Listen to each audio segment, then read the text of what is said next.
কষ্ট হাৰ্ট একদম মানে বহুত ভাল লাগিল বঢ়িয়া এতিয়া আৰু নেক্সট আমি ভালকে খেলি যাব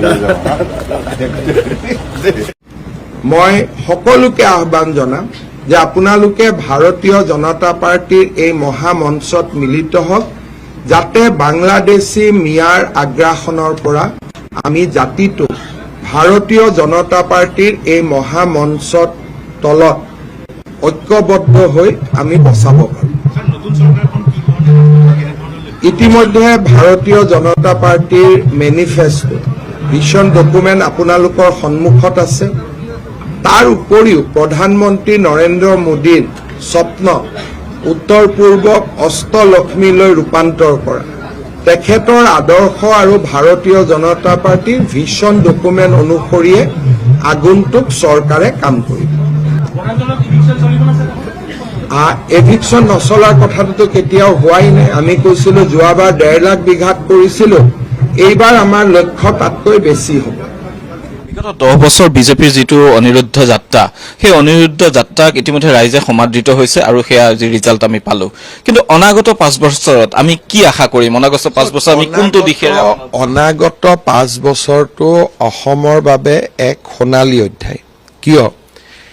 যোৱা 10 বছৰত সোণোৱাল ডাঙৰীয়া চৰকাৰৰ সময়ত কিছুমান আমি প্লেনিং কৰিছিলোঁ যে ব্ৰহ্মপুত্ৰৰ কাষেদি আমি ডিব্ৰুগড়লৈকে ৰাস্তা বনাম, বিভিন্ন ধৰণৰ কথা আমি আলোচনা কৰিছিলোঁ।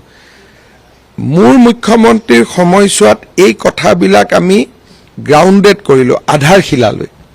কিন্তু আপুনি যদি চাই অহা 5 বছৰ কি হ'ব, যদি খুব থোৰতে মই কওঁ, অহা 5 বছৰ ধুবুৰী ফুলবাৰী দলং উদ্বোধন হ'ব, শুৱালকুছি পলাশবাৰী দলং উদ্বোধন হ'ব, গুৱাহাটীৰ ৰিং ৰোডৰ কাম সম্পূৰ্ণ হ'ব, শিলচৰ গুৱাহাটীৰ মাজত এক্সপ্ৰেছ হাইৱেৰ কাম সমাপ্ত হ'ব, শিলচৰত নতুন এয়াৰপৰ্টৰ কাম সমাপ্ত হ'ব, নুমলীগড় গহপুৰ টানেলৰ কাম সমাপ্ত হ'ব, ছেমি কণ্ডাক্টৰ উদ্যোগ আৰম্ভ হ'ব, ফাৰ্টিলাইজাৰ কাৰখানা আমাৰ নামৰূপত চলি আছে সি আৰম্ভ হ'ব, কাজিৰঙা দি এলিভেটেড কৰিডৰটো আৰম্ভ হ'ব, মানুহ গাড়ী যাব, যোৰহাট মাজুলীৰ মাজৰ দলঙেদি মানুহ যাত্ৰা আৰম্ভ কৰিব।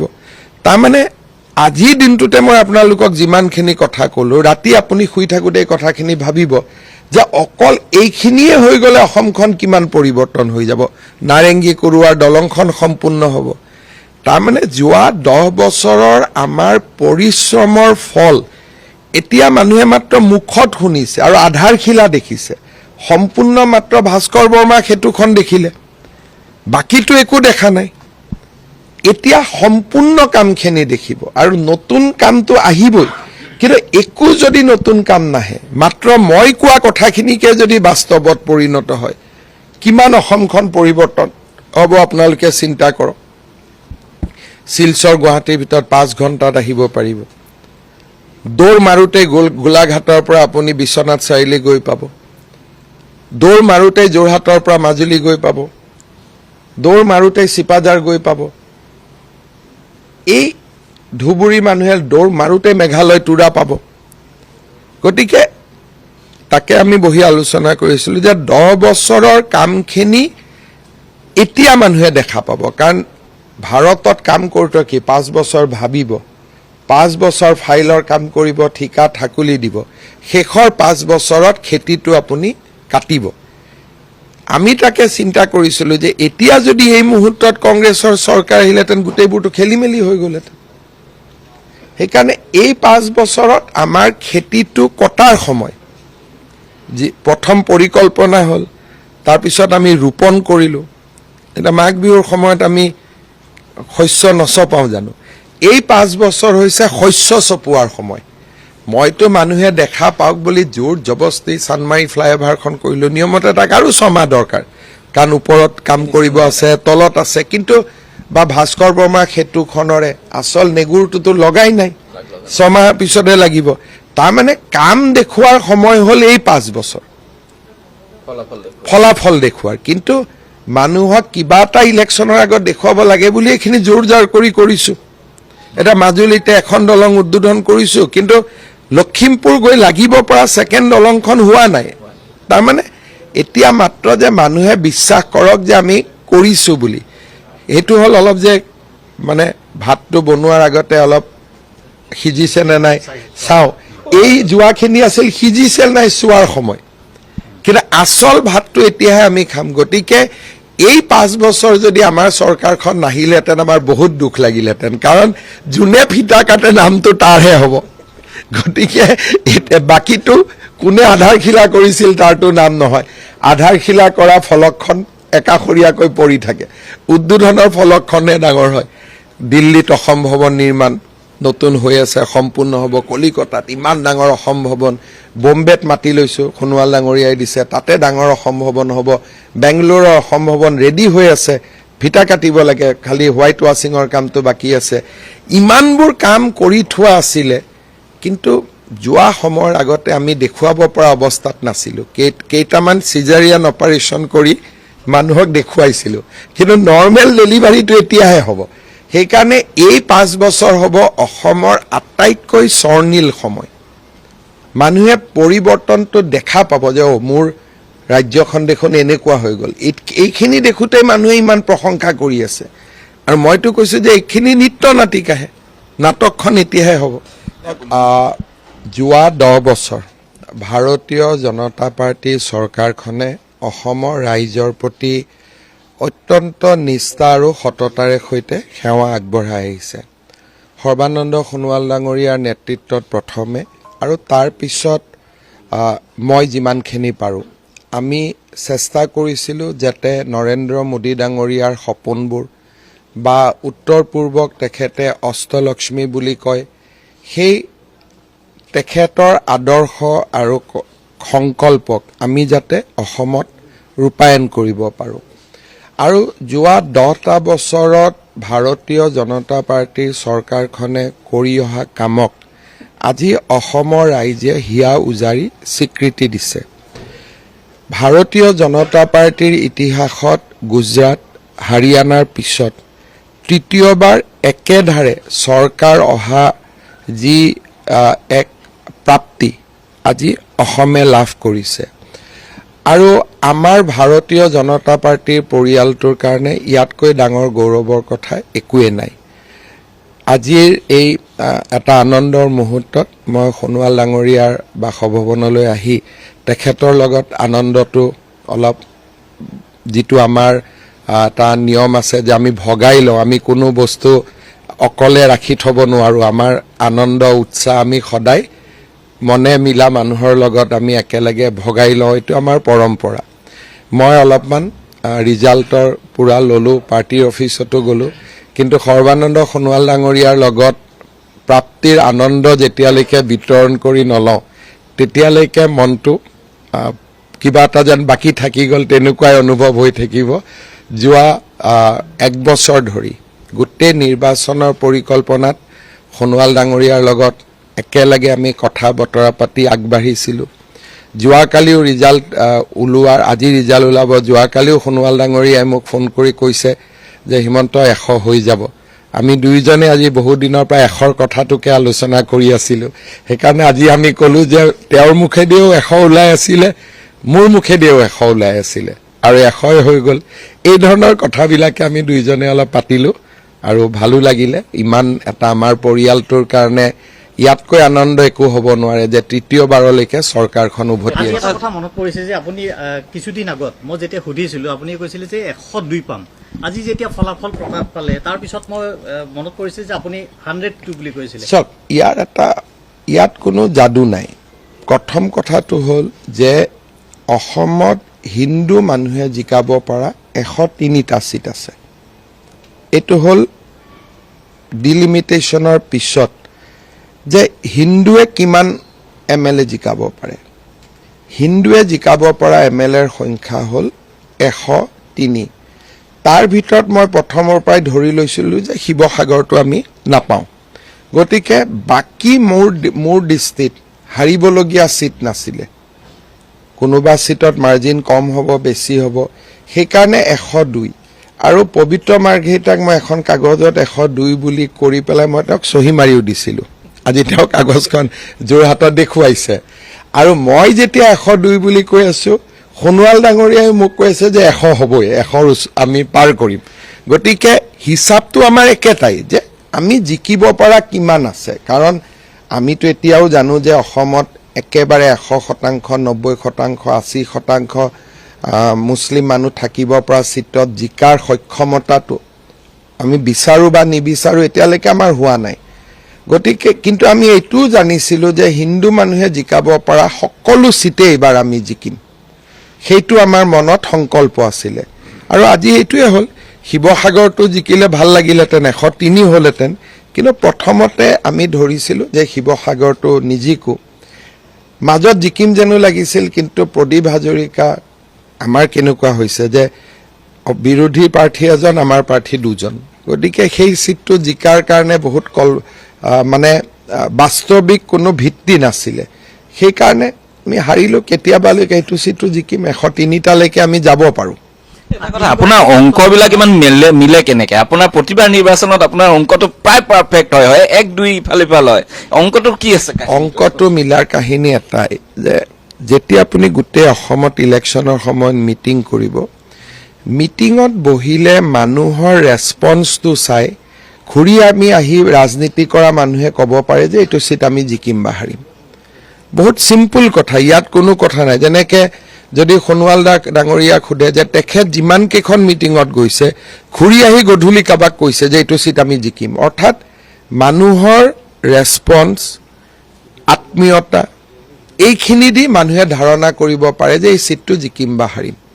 গতিকে ইয়াত কোনো ডাঙৰ কোনো জ্ঞান নাই। বাকী যিবিলাক নেতা আছে তেওঁলোকে বহুত মিটিং নকৰে। আজি যদি আপুনি গৌৰৱ গগৈৰ কথা কয়, গোটেই নিৰ্বাচনটোত তেওঁ যদি মিটিং কৰিছে মেক্স টু মেক্স 30খন, আৰু মই যদি মোক আপুনি সোধে প্ৰত্যেকটো সমষ্টিতে মই আগষ্টৰ পৰা মিনিমাম 3বাৰ গৈছোঁ।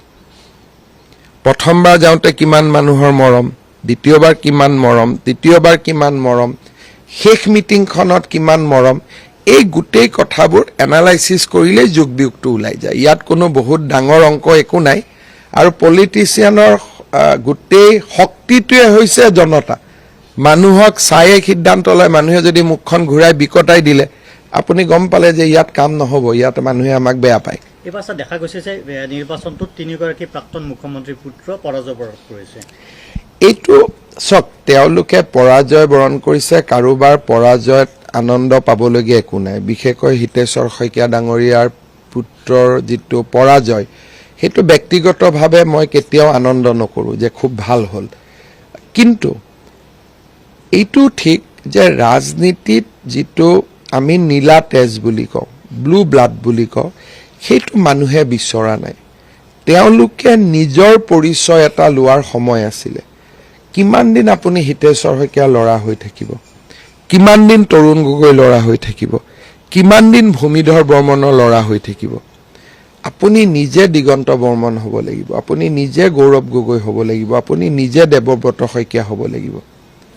তেওঁলোক তিনিওজনে 3-4টা ইলেকশ্যনত জিকাৰ পিছতো বাপেকৰে ল'ৰা হৈ থাকিলে, তাৰমানে যিটো ৰয়েল লিনিয়েজ বুলি কওঁ আমি, সেইটোক তেওঁলোকে এৰিব পৰা নাই। তাৰমানে এতিয়াও তেওঁলোকে জনতাৰ হ'ব পৰা নাছিলে। আৰু সেইকাৰণে অকল তেওঁলোক নহয়, পৱন সিং ঘাটৰ ল'ৰা হাৰিছে।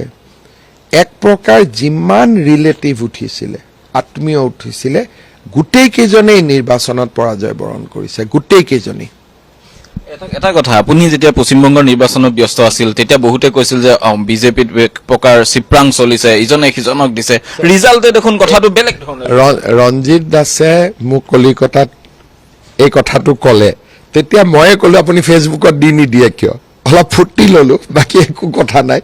ময়ে তেওঁক ক'লো কাহিনীবোৰ, ৱাটাৰলু কি আপুনি মানুহক বুজাই দিয়ক।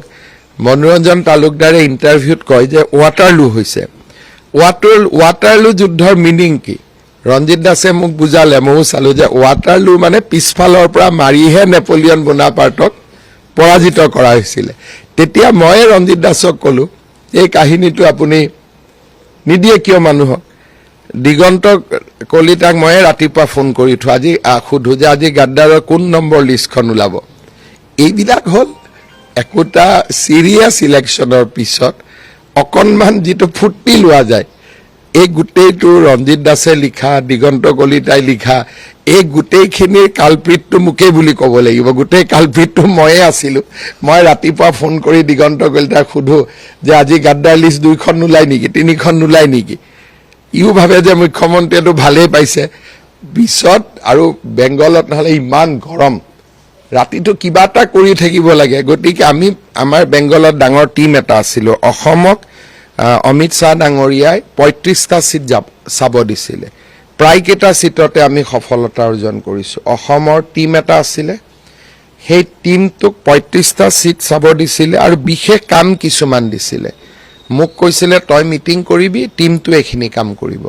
গতিকে গধূলি আমি বহোঁ, এইবিলাকে খুহুতীয়াকৈ আলোচনা কৰি থাকোঁ। তাকে সাংবাদিকসকলে আৰে ই গাদ্দাৰ বুলি কৈছে, লিষ্ট ওলাইছে, তাৰমানে এইটো ছিট হাৰিব।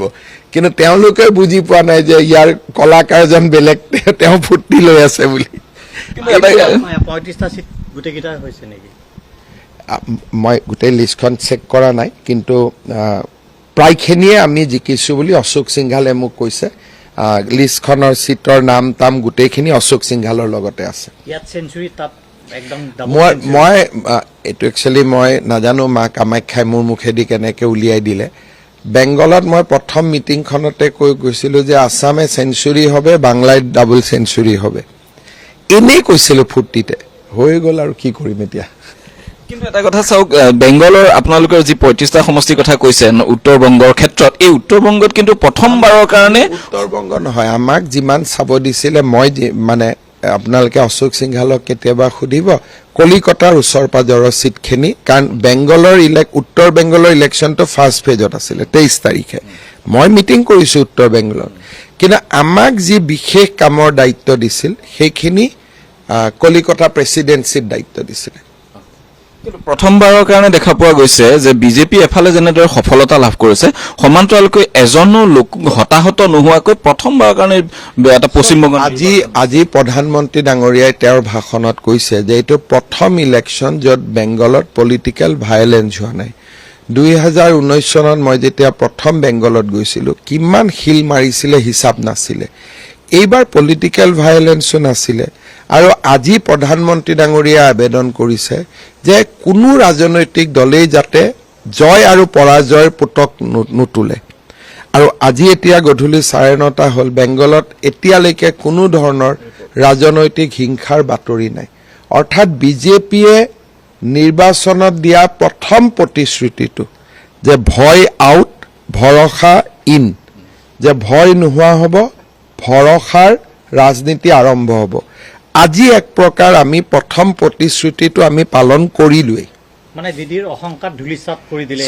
হাৰি যোৱা মানুহক আৰু মই অহংকাৰ ধূলিসাৎ, মোৰ স্বভাৱ তেনেকুৱা নহয়। ইলেকশ্যন হৈ গ'ল, দিদিও দিদি, মোৰ লগতো ভাল আছিলে, মই প্ৰায়ে কথা পাতি থাকিছিলোঁ। গতিকে ৰাজনীতি বেলেগ, গতিকে হাৰিলে এটা হৰা মানুহজনক আৰু অহংকাৰ হ'ল, ধূলিসাৎ হ'ল, বেয়া বেয়া কথাবোৰ কিয় কৈ থাকোঁ। গতিকে এই সিদ্ধান্ত আমাৰ ৰাষ্ট্ৰীয় সভাপতি নীতিন নবীন ডাঙৰীয়াই ল'ব। তেওঁ অবজাৰ্ভাৰ পঠাব, ইয়াত দলৰ নেতা নিৰ্বাচন হ'ব, তেওঁ ৰাজ্যপালৰ ওচৰত যাব। ডেফিনেটলি যোৱাবাৰ 8ৰ সময়ত কোভিড আছিল কাৰণে প্ৰধানমন্ত্ৰী আহিব পৰা নাছিল। এইবাৰ অসমৰ বিজেপিয়ে বিচাৰিব বা আমাৰ কাৰ্যকৰ্তাসকলে বিচাৰিব যে প্ৰধানমন্ত্ৰী ডাঙৰীয়া আহক। যদি প্ৰধানমন্ত্ৰী ডাঙৰীয়া আহিব লাগে, তাৰিখটো আমি ঠিক কৰিব নোৱাৰিম। প্ৰধানমন্ত্ৰী ডাঙৰীয়াইতো আমি কোৱা ডেটত নাহিব, তেওঁৰ ডেটত আহিব।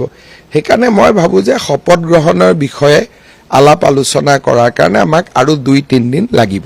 ফলাফলৰ পূৰ্বে আমি দেখিবলৈ পাইছোঁ যে কংগ্ৰেছ দল অত্যন্ত অত্যুৎসাহী হৈছিলে। তেওঁলোকে হোটেলত কংগ্ৰেছ দলে কলিকতাত এটা ৰেজৰ্ট বুক কৰিছিলে আৰু তেওঁলোকে ইয়াত চাৰ্টাৰ এখনো অহা কথা আছিল। তেওঁলোকে ভাবিছিল যে তেওঁলোকে 50টা ছিট পাব। তাৰ পিছত তেওঁলোকে AGP বা BPFক লোভনীয় প্ৰস্তাৱ দিব, লাগিলে মুখ্যমন্ত্ৰীটোৱে এৰি দিব। আৰু বৰ্তমান কংগ্ৰেছৰ MLA কেইজন হায়দৰাবাদৰ বেংগলোৰত গৈ থাকিব আৰু ইয়াতে ৰাজনৈতিক আলাপ আলোচনা আৰম্ভ হ'ব। আপোনালোকে জানে আমাৰ আফ্ৰিদা বুলি সাংবাদিক এগৰাকী, তেওঁক BPFৰ লগত যোগাযোগ কৰাৰ দায়িত্ব দিছিল। AGPৰ লগতো কথা পাতিব পাৰি নেকি কথা পাতিছিলে আৰু এই কথাবিলাক BPFে মোক জনাই আছিলে। গতিকে তেওঁলোকৰ প্লেন আছিল যে আমি 45টা সিট পাম বা 47টা পাম আজি ৰাতিয়ে চাৰ্টাৰত তেওঁলোক বেংগলুৰুলৈকে উৰা মাৰিব যাতে কংগ্ৰেছ ৰাইজৰ দল জাতীয় পৰিষদ ঐক্যবদ্ধ হৈ থাকে তাৰ পিছত তেওঁলোকে এজিপি আৰু বিপিএফৰ লগত আলোচনা আৰম্ভ কৰিব আৰু তেওঁলোকে চৰকাৰ কৰিব এটা তেওঁলোকৰ ডাঙৰ ব্লুপ্ৰিন্ট আছিলে মই জানো অবভিয়াছলি মিটিঙত যি আলোচনা হৈছিল কংগ্ৰেছৰ মানুহে মোক কৈ দিছিলে ৰেজৰ্টখনৰ নামটো কালি মোক সুধিলে মই কৈ দিব পাৰিম য'ত বেংগলুৰুত তেওঁলোকে বুক কৰি থৈছিলে আমি গোটেই নিৰ্বাচনটোত যদি চাওঁ তেতিয়াহ'লে আমি দেখিবলৈ পাইছোঁ যে বিজেপিয়ে উন্নয়নৰ স্বাৰ্থত আপোনালোকে ৰাইজৰ ওচৰলৈ গৈছিলে কিন্তু কংগ্ৰেছ দলে দেখিবলৈ পোৱা গৈছিল যে অকল আপোনাক আক্ৰমণ কৰিছিলে আক্ৰমণ কৰিছে অযথা বিতৰ্ক মই ভাবো যে অসমত আপোনালোকে যদি চাই গৌৰৱ গগৈৰ পাকিস্তানী লিংকৰ কথাটো মই কোনো এটা ভাষণত কোৱা নাই কাৰণ কি আমাৰ অসমীয়া মানুহে পৰিয়াল ল'ৰা ছোৱালী পুতেক ঘৈণীয়েক এইটো ভাল নাপায় মই এটা কৰিবলগীয়া হৈছে ৰাষ্ট্ৰৰ নিৰাপত্তাৰ খাতিৰত মই কামটো কৰিছো সাংবাদিক মেল কৰিছো সিদিনাখনৰ পৰা টপিকটো মোৰ মুখেদি মই ওলোৱা নাই কাৰণ মই জানো যে এইটো যদি উলিয়াই থাকো মোৰ লছ হ'ব মোৰ লাভ নহ'ব কংগ্ৰেছ দলক কোনোবাই বুদ্ধি দিলে যে হিমন্ত বিশ্ব শৰ্মাৰ ল'ৰা ছোৱালী ঘৈণীয়েকক গালি পাৰি থাকিলে লাভ হ'ব তেওঁলোকৰ স্মৃতি শক্তিও কম 2009-10 চনত এনেকে মোক আৰু মোৰ ল'ৰা ছোৱালীক গালি পাৰি অখিল গগৈ এনেকুৱা কাম এটাই কৰিছিল সেইবাৰো কংগ্ৰেছে ৰেকৰ্ড সংখ্যক সিট পাইছিল তাৰমানে আজি মই ল'ৰা ছোৱালী ঘৈণীয়েক এই কামটো অসমৰ মানুহে ভাল নাপায় সাংবাদিকসকলৰ কাৰণে এইটো নিউজ হেডলাইনো পায় টিভিটো ওলায় আপোনালোকে এইটো প্ৰশ্নই সুধি থাকে তেতিয়া পলিটিচিয়ানজনে ভাবে আৰে এইটো ক্লিক কৰিছে কিন্তু গাঁৱৰ মাইকী মানুহগৰাকী মহিলাগৰাকী এইটো বেয়া পায় কলেজৰ ল'ৰা ছোৱালীয়ে বেয়া পায় যে এওঁটো কি কৰিব লাগে কি আঁচনি আনিব ক'ত ৰাস্তা বনাব ক'ত সেইটো কওক ল'ৰা ছোৱালী ঘৈণীয়েকৰ কথা আমি শুনিব আহিছো নেকি অসমীয়া মানুহে ইউজুৱেলি মোৰ যিটো অভিজ্ঞতা এইটো বেয়া পায় সেইকাৰণে মোৰ ইলেকশ্যন মিটিঙত আপোনালোকে দেখিব মই গৌৰৱ গগৈ নামটোৱে লোৱা নাই কোনো এখন মিটিঙত তেওঁৰ পৰিবাৰ ল'ৰা ছোৱালী কোৱা কথা বেলেগ আজি মই কৈছো ইনকুৱাৰী হ'ব তদন্ত হ'ব কাৰণ পাকিস্তানৰ লগত সম্পৰ্কটো আমি আওকাণ কৰিব নোৱাৰো সেইটো এটা বেলেগ বস্তু মুখ্যমন্ত্ৰী এজনৰ দায়িত্ব কিন্তু ইলেকশ্যনৰ মঞ্চত এই কথাটো মই এবাৰো আনা নাই কাৰণ মই জানো যে এইটো নচলে আৰু সেইটোৱে আমাৰ ভোট কমাব সেইকাৰণে কিন্তু কংগ্ৰেছ দলে 2009 অখিল গগৈ এইটো পাই থৈছে এইবাৰ কংগ্ৰেছেও পালে কিয় এইটো অসমত নচলে হয়তো বাকি কোনোবা ৰাজ্যত এইবোৰ চলে অসমৰ মানুহবিলাকে ল'ৰা ছোৱালী ঘৈণীয়েক এইটো বৰ ভাল নাপায় যদি ইনফ্ৰাষ্ট্ৰাকচাৰ সেগমেন্টলৈ আমি চাইছো আপোনালোকে যথেষ্ট কাম কৰিছে সমান্তৰালকৈ বনভূমি সুৰক্ষা বিষয়টোৱে বিগত সময়ছোৱাত এটা ৰাইজৰ পৰা মৰম বুটলিবলৈ আপোনালোক সক্ষম হ'ল আৰু 1.5 লাখ বিঘা মাটি খালী হ'ল কিন্তু চৰ আৰু বনভূমি ট্ৰাইবেল বেল্ট এণ্ড ব্লক আৰু 3-4 লাখ বিঘা মাটি খালী কৰিবলগীয়া আছে এতিয়া সুপ্ৰিম কোৰ্টৰ অৰ্ডাৰবিলাকো ভাল আহিছে আমি কৰিব পাৰিম গতিকে মোৰ দৃষ্টিত আটাইতকৈ যদি ভাল হ'ব আগতে আমি কি হয় আমি যদি বিদেশী নাগৰিক এজন পুছবেক কৰোঁ বা আমাৰ ন্যায়ালয়ে যদি এজন মানুহক বিদেশী বুলি কয় তেওঁলোক পশ্চিমবংগত সোমাই যায় একেই ইয়াত যিটো আমি মৈমনসিঙীয়া ৰংপুৰীয়া বুলি কওঁ তাতো একেই মানুহ আছে ইয়াৰ পৰা তেওঁলোক স্লিপ হৈ পশ্চিমবংগত সোমাই যায় আৰু আমি তেওঁলোকক বিচাৰি নাপাওঁ পশ্চিমবংগত বিজেপি চৰকাৰখন হোৱা কাৰণে ভাৰত বাংলাদেশ ফেন্সিংটো এবাৰ কমপ্লিট হ'ব আৰু আমাৰ দুইখন চৰকাৰৰ সহযোগিতাত বিদেশী নাগৰিকৰ অন্তত নতুন প্ৰৱজনৰ বিৰুদ্ধে আমি সাংঘাতিকভাৱে যুঁজিব পাৰিম আৰু বেংগল চৰকাৰখন যোনেই নহওক কিয় গোটেইখিনি বিধায়ক বা মন্ত্ৰী মোৰ লগত অত্যন্ত আপোন যিখিনি বিজেপি ক'ব গ'লে তেওঁলোক 3-4টা ইলেকশ্যনত হাৰিছে এবাৰ জিকিছে হাৰা জিকা সুখ দুখ মই সকলো সময়তে তেওঁলোকৰ লগত আছিলোঁ সেইকাৰণে চৰকাৰখনৰ লগত আমাৰ এটা ৱৰ্কিং ৰিলেশ্যন হ'ব আৰু এইবাৰহে আটাইতকৈ যিটো আমাৰ অসমৰ আটাইতকৈ সুৰক্ষাৰ প্ৰশ্ন সেইটোত আমি আগবাঢ়িব পাৰিম। আৰু আজি যদি প্ৰধানমন্ত্ৰীৰ ভাষণটোতো প্ৰধানমন্ত্ৰী ডাঙৰীয়াই এই কথা কেইষাৰে উল্লেখ কৰিছে। সেইকাৰণে মই ভাবোঁ যে পশ্চিমবংগৰ বিজয়, অসমৰ বিজয়টো যদি আমাৰ কাৰণে এটা cake, Paschimbanga icing in the cake, মানে উইদাউট ৱেষ্ট বেংগল আমি বহুত কাম কৰিব নোৱাৰোঁ। আজি নুমলীগড় শোধানাগাৰে পাইপলাইন এডাল আনিব লাগে উৰিষ্যাৰ পৰা নুমলীগড়লৈকে, বেংগলে পাৰ্মিশ্যন নিদিয়ে, পেলাই থৈ দিছে। এই গোটেই যদি আমি যিকোনো কাম কৰিব খোজোঁ, পশ্চিমবংগৰ থ্ৰুদিয়েতো অসম আহিব। যেনেকৈ মেঘালয়ক যদি অসমে সহায় নকৰে, মেঘালয়তো কোনো কাম নহয়। যেনেকৈ আমি মেঘালয়ৰ মুখত বহি আছোঁ, আমাৰ মুখত পশ্চিমবংগ বহি আছে। সেইকাৰণে পশ্চিমবংগৰ বিজয়ে অসমৰ বিজয়ৰ আনন্দটো দুগুণ কৰিছে। হ'ব। এটা প্ৰশ্ন শেহতীয়াকৈ সুধিম যে কৃষি খণ্ডত যিটো অত্যাধিক সাৰ ব্যৱহাৰ কৰে আৰু তাৰ পৰা যিখিনি অসুবিধা হৈছে আপুনি ভালদৰে জ্ঞাত, সেই চিচনটোক লৈ বিগত 10টা বছৰত আপোনালোকে বহু কাম কৰিছে, কিন্তু সফলতা দেখা পোৱা নাই। এইবাৰ মই এটাই কথা ক'ম, বহুত থিমেটিকত মই আজিয়ে যোৱাটো উচিত নহ'ব, কাৰণ মুখ্যমন্ত্ৰী এজন হওক, শপত হওক, বহুত ভিতৰলৈকে মই যাব খোজা নাই। কিন্তু মানে এটাই কথা মই কৈছোঁ কি যে চৰকাৰখনে এই 5 বছৰত কাম কৰাৰ বহুত ভাল সুযোগ পাব। মোদী ডাঙৰীয়াই আমাক অসম্ভৱ সহায় কৰিব। আৰু মই ভাবোঁ যে বানপানীৰ সমস্যা হওক, গৰাখহনীয়া হওক, কৃষি হওক, জলসিঞ্চন হওক, আমি এইবাৰ কাম কৰিব পাৰিম। কিন্তু এটা আপোনালোকক নিশ্চিতভাৱে মই ক'ব লাগিব যে অসমৰ যিটো টপ'গ্ৰাফি, সেই টপ'গ্ৰাফিটো অন্যৰ লগত সম্পূৰ্ণ বেলেগ। আমাৰ এটা নিজস্ব প্ৰত্যাহ্বান থাকে, আৰু সেই প্ৰত্যাহ্বানবোৰ সন্মুখীন হ'বলৈ অজস্ৰ টকাৰ প্ৰয়োজন।